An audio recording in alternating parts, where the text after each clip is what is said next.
What is going on, everybody? Shaggy here with Reddit Hot Sauce, coming at you with another ProRevenge video. Cheat on me with my best friend?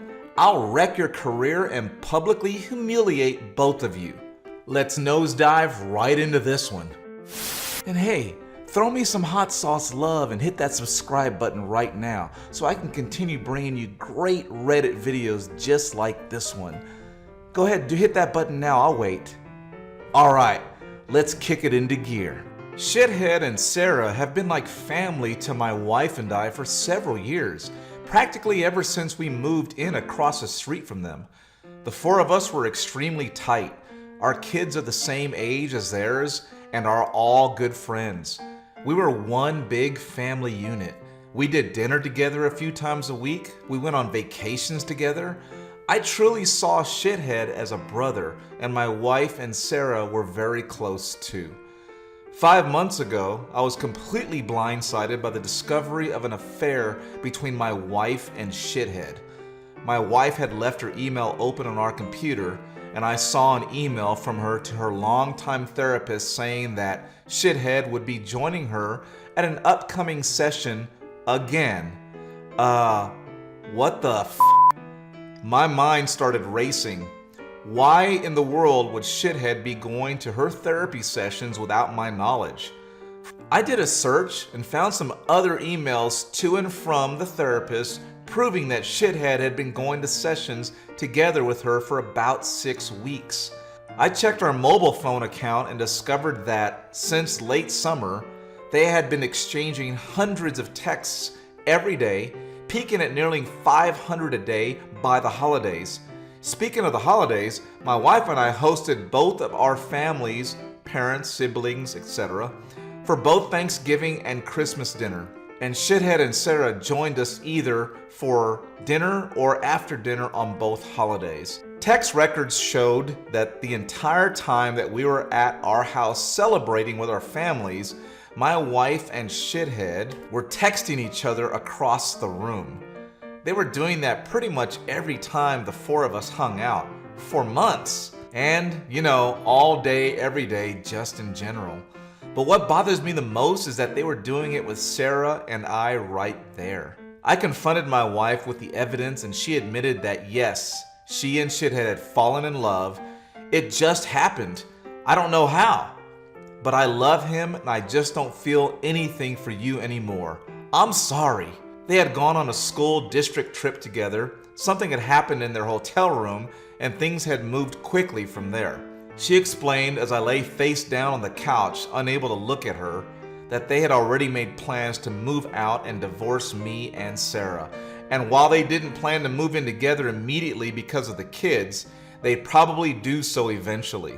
The meetings with the therapist were supposedly mostly for the purpose of finding a way to break this to me and Sarah as gently as possible, because they were so very concerned for our well-being. Sarah and I are fairly certain that they weren't planning on telling us about the affair at all, and were simply going to discover their feelings for one another several months down the line after they'd come up with some other reason to divorce the two of us. My wife moved out 2 months ago. I was, and still am, utterly destroyed. I cry every day.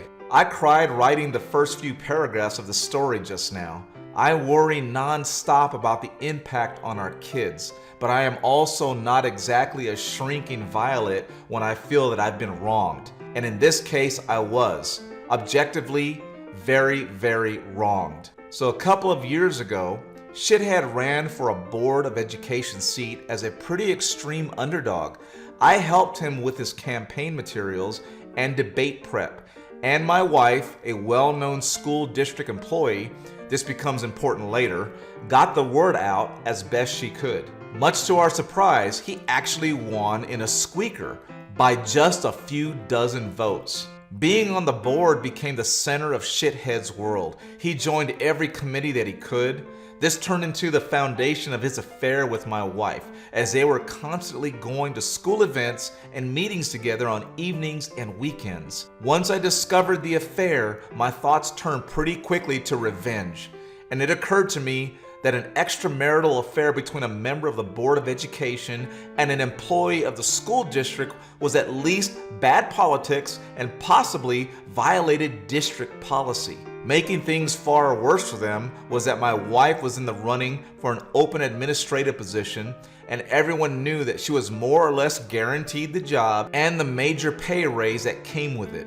She had just finished her master's degree in school administration at the urging of her principal and the superintendent so that she could be promoted to this specific position. I had plenty of evidence of the affair, texts from both of them admitting to it, text records showing that they were texting hundreds of times a day, emails to and from the therapist, etc.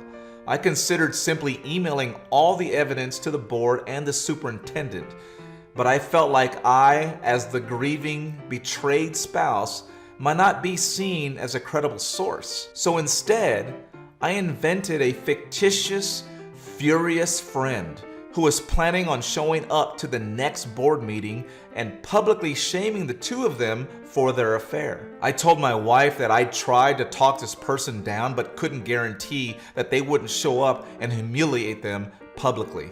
As I expected, this led Shithead to conclude that the only option was for him to preemptively admit the affair to the board.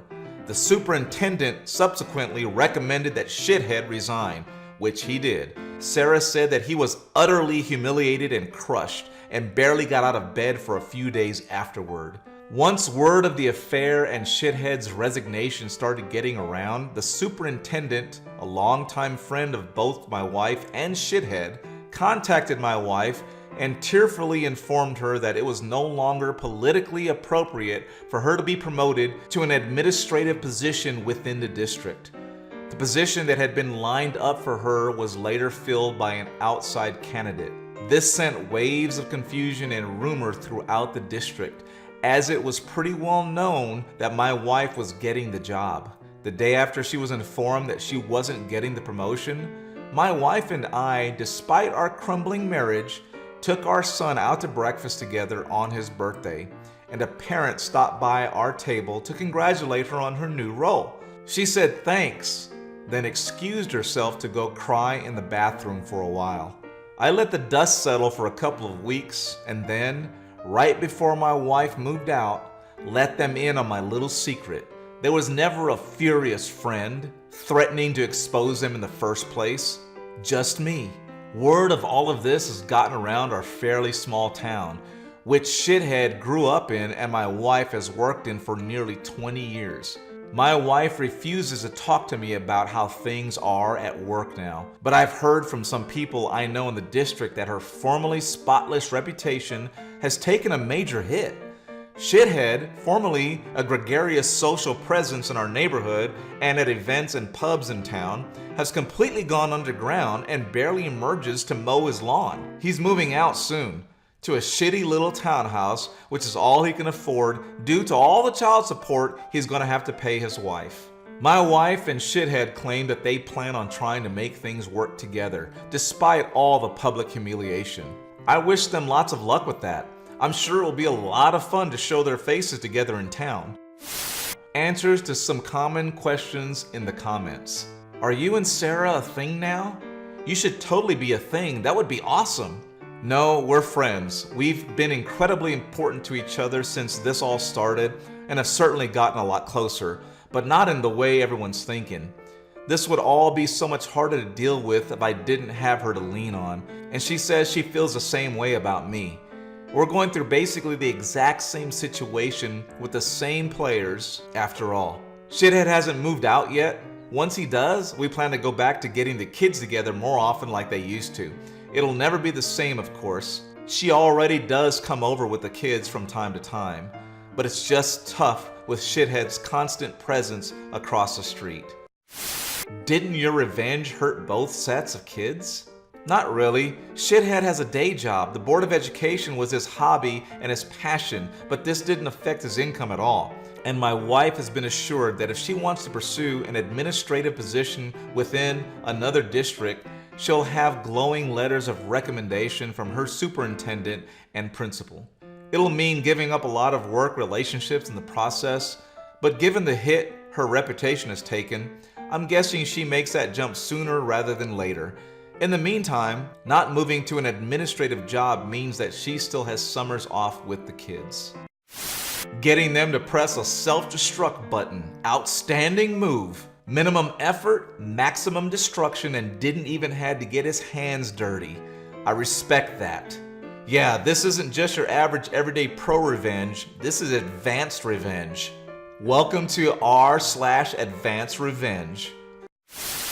This is Inception, the sweetest kind of revenge. Make them believe it's their idea to preemptively expose everything. Obligatory Inception noise. Wah!